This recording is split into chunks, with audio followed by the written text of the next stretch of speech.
Pine Association Equipment Show. I saw that one in another pile somewhere. Yeah, I'll show it to you somewhere. Now, did John Langdale tell you about these, did he take these pictures and you got some of these of where we No, put the monuments up?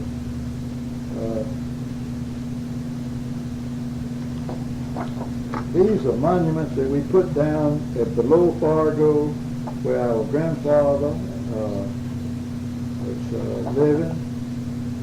And this is the site of the Langdale homes, and he had a log house he built in 1884, and the first board house, sawn board house, was 1894. Who that lawyer was, you know? We can read that later. I can't think of his name. He's a very good personal friend, but he is John could think of that. He's quite a lawyer, Bacon. Lawyer in Macon. Yeah. I think we can read his name at last. Carol, from now on out, you've got to make sure that we put these names in. So that wouldn't be of interest. There's another governor, Governor Sanders. We've got along with all our governors except Jimmy Carter. And he tried to put the game and fish, the park service, and the forestry department in the same group. And we said, well, that was about like pinning cats and dogs.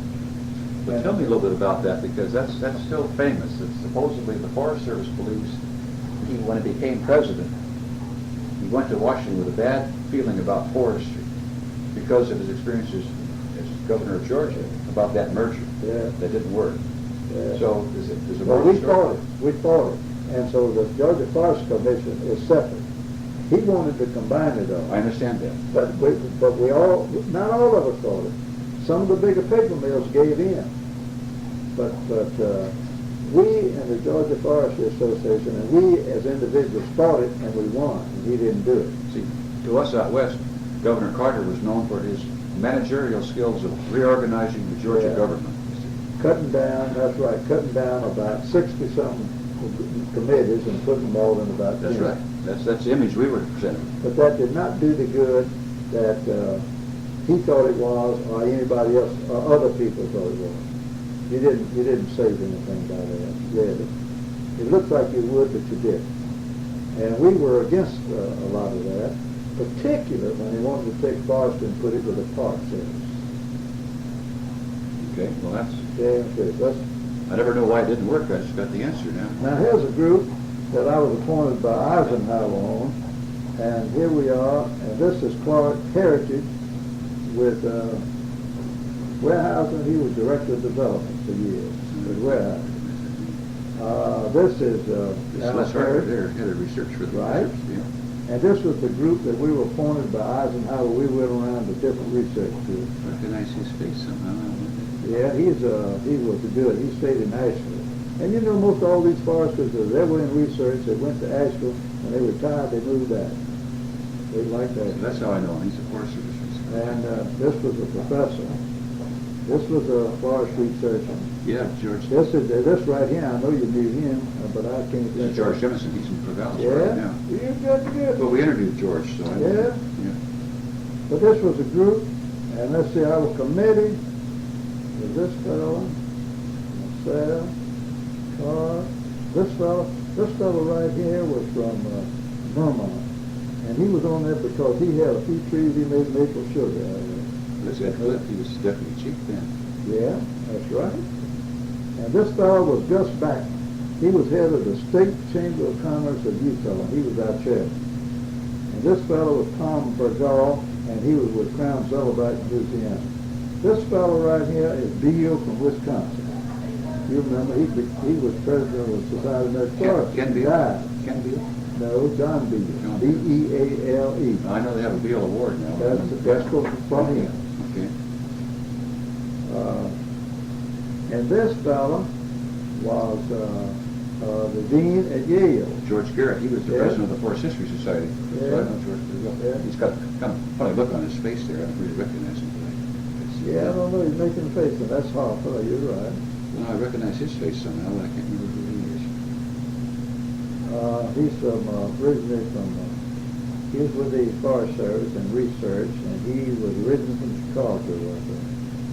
All these other fellows were from the research end or forestry somewhere or another, and Al Herrick, and we stopped them in Athens, and then we traveled all over Georgia. Is this Joe Josephson? Yeah, that's exactly Okay, right. well, we interviewed Joe too. I remember, Yeah. but they look different in this picture. I always liked him. I Yeah. thought he was still in active. research in economics, wasn't he? That's right, yeah. He started forest economics research in the Forest Service. This work anything to you? Well, it is, the Forest Service. And that was in the year when Eisenhower was president, so, He was 50 sometime. yeah. Eisenhower appointed us. I had a great time on that group now. Now, tell me, this was an Eisenhower board to do what? To go around and review the research from the Forest Service was doing at the research stations. Okay. Industry committee to review forestry. Right.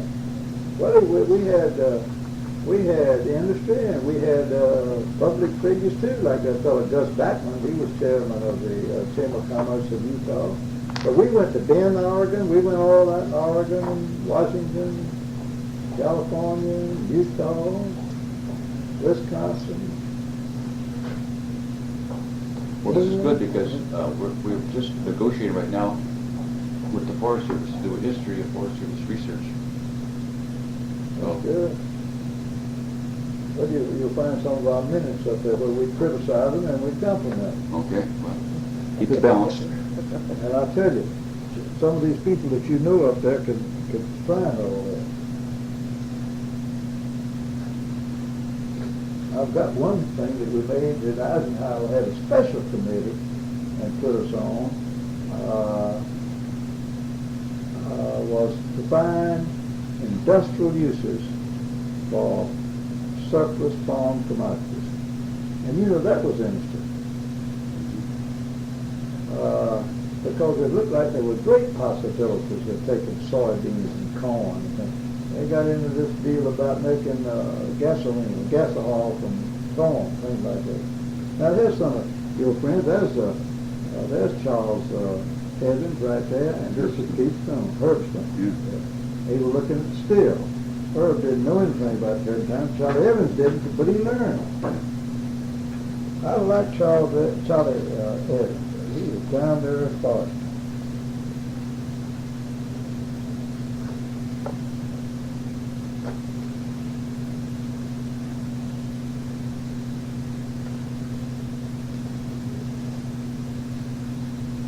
There's the president of the University of Georgia, and this is D.W. Brooks when they visited the plant over there. OSB plant. That's Charles Knapp, president of the University of Georgia. I got it, and head about fell out with him where he found out he was a candidate for the president of the University of Virginia, and he hadn't been in Georgia long. He thought, here is the bill of sale that John Jay gave me. Well, our grandfather shipped in 1908, 14 by 14, 11 by 14, and he culled this many out of the carload. And you see what they paid us for that, for they did take, was $121.94. That's nothing.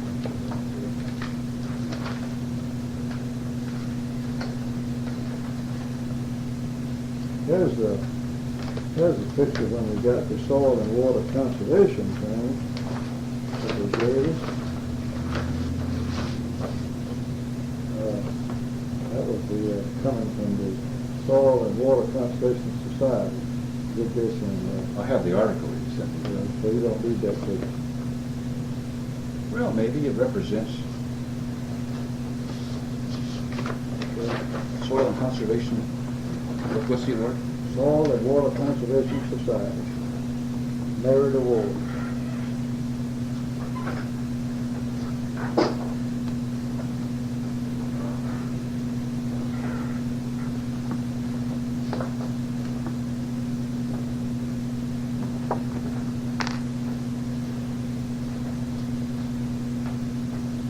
boards I've shown Dr. Steen that everybody was dead and me. Now here's a research society. When we met, and this is Marvin Griffin. He was lieutenant governor.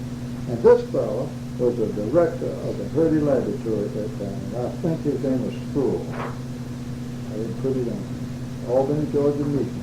He was later elected governor and served 2 terms. And he was good to Forrester. He was good to the Harley Laboratory.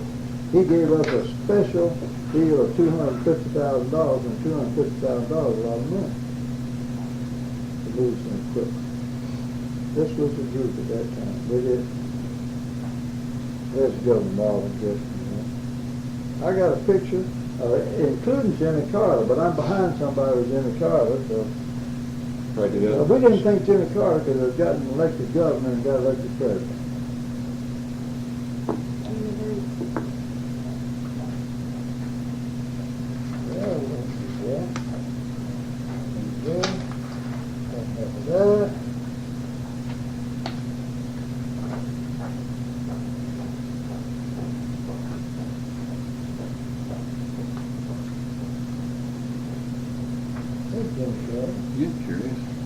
That's a picture that I am right here, and how I got right behind him, and why I didn't, and he took a couple of pictures, and I stepped back. Well, that's Jimmy Carter, and I was there at that deal. HLD behind Governor Carter. That's the only, the rest of them, you'd see me. State Board of Registration for Foresters. So this is when registration first came in? Could be. No, we came in on $100. So I don't know why. We gave the head some sort of, we gave him some honor. Aiming, I guess, right Yeah. I introduced Governor Carter at a agribusiness dinner in Atlanta, and I said, we're all so happy because we've got somebody, one of our own now that's going to be governor, and we're going to be able to work from the forestry standpoint, agriculture standpoint. Bless my soul, he looked like when he got in there, he wanted to alienate us quick. Now here's a picture that we had of our employees at one time. 1969. That's all the employees we had that were 10 years old, I think. All men.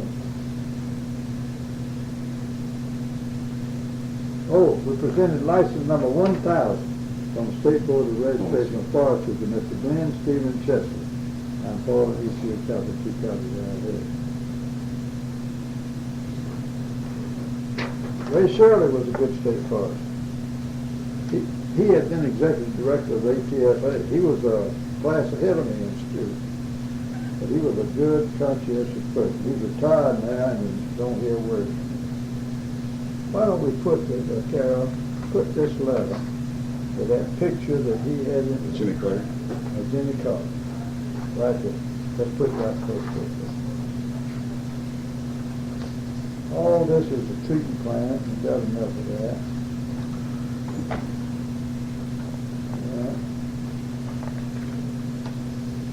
That's the picture. Fellow took me and he said, "Gonna take my picture," and I didn't have my hat on. He said, "Would you mind putting your hat on?"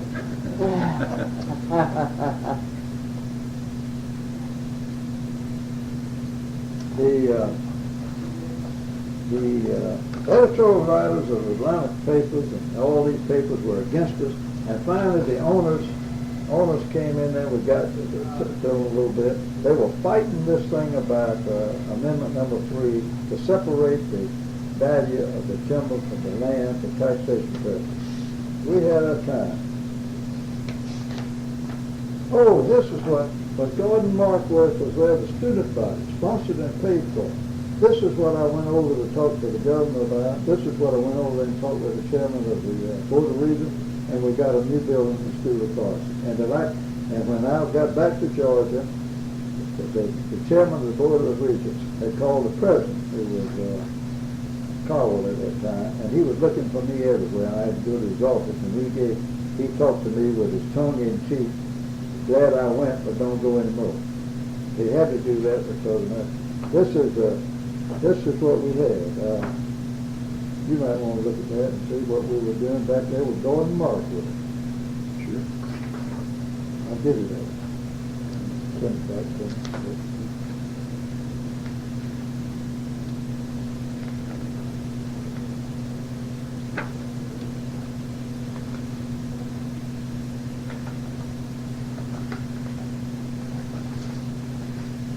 Here's our dean that just retired, and we got Arnett Mace now from Florida.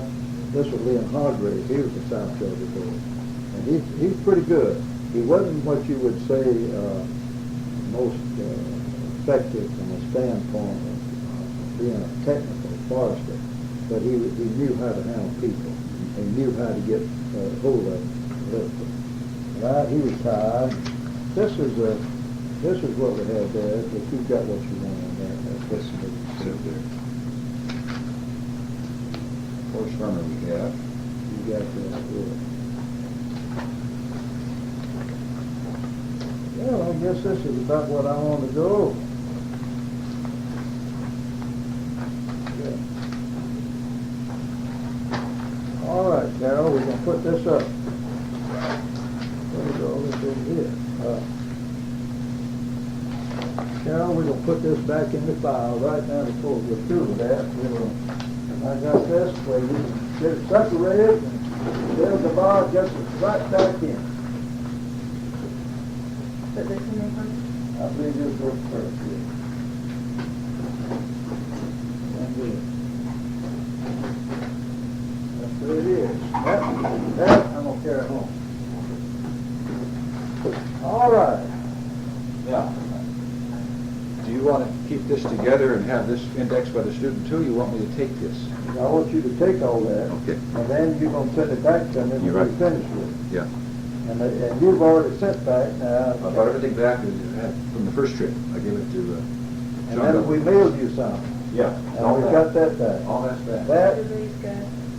yeah, I'll take that. Oh, this is the one I wanted to be showing you. This is all of us school children, and this was in 1923, and I was 8 years old. This is me, and this is John, and this is Billy, and this is our sister. All right. We'll do that. So I did that. Great. Still want that back. Oh, that's good. I think I have one of these. I'm sure we sent some more of those. Yeah, I reckon. Now, what we need to do, I would like for them to see that office down there, but and then I can talk to you a little bit at lunch. So we won't. Okay. And then we'll go by Bob's office, and you've got your car here. I've got the car here. So what I guess the best thing to do, you and I to go in my car. Well, Let's let this thing run. Don't worry about it. but let's cut it off yet and wait just a little. Thing hasn't stopped for a minute.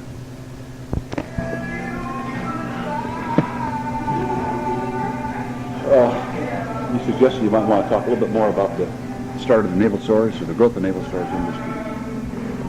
Well, as I tried to say, the naval storage business, the gum naval storage business, has been very, very important to landowners in this area because it's been an income that they could get from young trees when there wasn't any other income. We didn't, back there we didn't have any pulp and paper mills down here. We didn't have, we had sawmills, but they were sawing the bigger trees.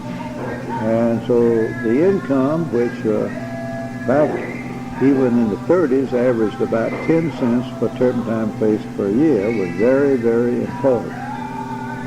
And I assume that a lot of people who have been over the southern forest areas will find that the areas that were turpentine are generally more better forested than the areas that are not turpentine.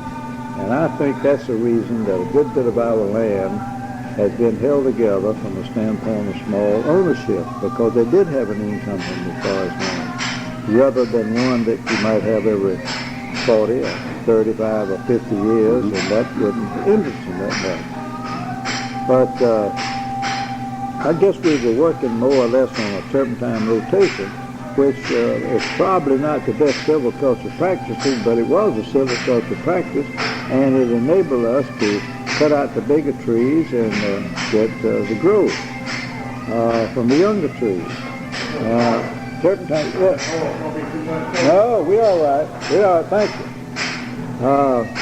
So we knew that we were slowing the growth down on the tree, that we were turpentining, and it used to be, some of us, and research shows us that maybe we were slowing the growth down 25% on the trees that we were turpentining. But we really didn't realize that besides the tree that we were turpentining, we were slowing down the other smaller trees, that if we took out the turpentine tree, then that we would have a better growth, and we would be having the dominant tree we were turpentining, and then your intermediates and your reproduction was not hampered by that tree. So we're finding that our growth has really increased since we put turpentine. Although I have to go back and say that the reason that we have our land was on account of that we were in the naval storage business at that particular time, and then we were able to buy more when the pulpwood demand came about, and then sawlogs, and then the methods that were developed to take the bark off was such an improvement. But what I want to go back and say is that I don't know whether I made it clear or not that my father had come up from the woods, and that's what he knew, but he had studied law. And his father, or maybe John told you this, didn't want him to study law. He told him, and my father repeated this many times, that his father came to him when he was supposed to catch a train to go to Mercer. He studied law at Mercer. That says, if you won't go and study law, and I never have seen lawyers that amounted to much, says, I'll try to buy you a turpentine place, and then you'd be in business. My father declined that and went and got his degree in law, and then came back to Valdosta, and I think I told you that he practiced law diligently for some 12, 15 years, and then he decided to get back in the turpentine business. And in doing that, he was practicing law and trying to make a living. He wasn't getting any money out of the turpentine business because he was starting up, but he had all these partners. And I said something about that, but I want to go back and say how important it was to picking the right person to run these turpentine camps. So after doing that, and then coming along in the 20s, when Superior Pine Products Company started up in 1926, and then they tried until 1929 to turpentine themselves and found out that wasn't a business they wanted to be in. They were losing money. And he turpentined on the percentage basis, which was a unique way of turpentining. That was the first that we knew anything about. So then that increased our production a good bit. But in the meantime, he had stretched around in the 30s. A lot of people in the naval storage business had gone broke. And he'd have from one partner to 3 or 4 partners at each one of these little turpentine camps. So I guess that my father was an operator and getting in the naval storage business, but he did it through other people and didn't get into the details of it. But he was more or less working with them on the financial end of it, borrowing money from the factory, and then trying to help them every way he can. But the secret was to get the right person and try to get the best timber. Then I came in there, and my father was a very outstanding person. And he was a hard worker, and he took time off from hard working to do hunting and fishing or something like that. But ordinarily, he worked hard, and on Saturdays and Sundays when the other lawyers were doing other things. But then we had to buy out after the turpentine business got a little bit better. These turpentine operators that were good at the time became older and not in a position and didn't change their methods of conservation that were being developed by research. and they were taking off more wood, and you had to take off less wood. You want to go down to the cambium layer, not go into the wood.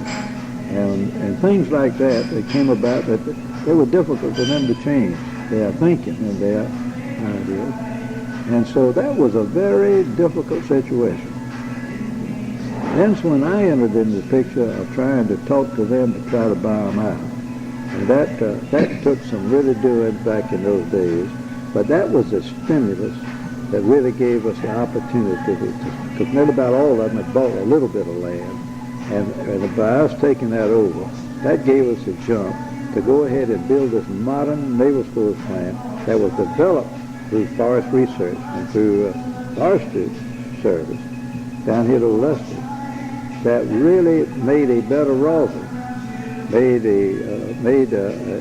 we were able to, just by cleaning the gum before we distilled it, we got a better content of something like 15 pounds per barrel more than we were getting. Before, we would cook it in a still that was a copper still, but we would pour it in like it was and do all the cooking and separate the turpentine from the rosin. And then we would strain the rosin over cotton batting to get the foreign material out of it. The new way that was developed was to get all the foreign matter out before we started cooking it, and that did not leave that residue around that foreign matter that we've been losing. So all of that came about. I want to say that if my father hadn't have had the foresight to be in the turpentine business and to go ahead with some of these people like that on a partnership basis, it would have not enabled us to form the Langdale Company to do the processing in the naval storage plant that we did. That was a great benefit to us and very profitable because we had some advantages. So I guess what I want to make clear to you is that I don't want to belittle anything that they had started and their way of doing things, that when I came there with a forestry background and training didn't fit in, and then we could move forward. The basics were there. So although I told you that my father didn't believe in cutting trees, it's amazing, harvesting trees might be a better word. It was amazing that after he saw the growth and after he saw the damage that we were doing from the turpentine, and you know, even back in those days, we had the beetles, but we didn't have the mortality that we've had on some instances now. But after we would discount our turpentine basis something like 3 to 4% every year, because we'd have that much mortality, but it didn't worry us because that value wasn't there except for turpentine. So that after he saw that the mortality had changed and the trees were growing better and consistently, he fell in line with that, and he didn't mind having thinned, and he didn't mind, and he always liked the plant, but he never did want to get involved in the plant. He didn't, his forte, you might say, was talking to people of the soil, farmers or people out in the woods, and he liked to do that. He didn't want to get into the tax angle, he didn't want to get into the labor angle, he didn't want to get into the accounting problems, and he didn't want to get into the complications of a smaller manufacturing plant. So, but all of that has come together to do what we're doing to try to have more markets and to try to grow more trees. And I guess that's about what I wanted to tell you.